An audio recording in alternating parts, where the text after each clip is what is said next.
বোর্ডে দুটো অঙ্ক লেখা আছে x + y = 6 এবং xy = 8 হলে x - y whole cube = what.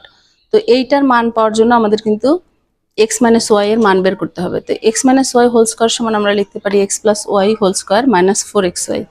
তাহলে এখন মান বসিয়ে দিলাম, x + y হচ্ছে 6 স্কয়ার -4 * xy হচ্ছে 8। তার মানে 36 - 32 সমান হচ্ছে 4। তাহলে x - y হোল স্কয়ার সমান 4 হলে xy সমান x - y হবে 2। তার মানে x - y এর মান যদি আমরা বসাই দেই তাহলে 2 বসালে তাহলে এটার মান হচ্ছে 8। তারপরের অঙ্কটা হচ্ছে a + 1/a = 3 হলে a³ + 1/a³ = হোয়াট। তো আমরা জানি যে এখানে আমরা ছোট করে a + 1/a হোল কিউব মানে 3 * a * 1/a * a + 1/a। তো এই অংশটুকু কাটা যায়, কাটা যাওয়ার ফলে আমরা সহজভাবে লিখতে পারি মান কিউব -3 * মান। মান কিউব মানে কি 3, তার কিউব -3 * মান মানে 3। তার মানে 3 × 9 = 3 × 9 = 27 বিয়োগ হচ্ছে 3 × 9, তার মানে 18 এটার আনসার।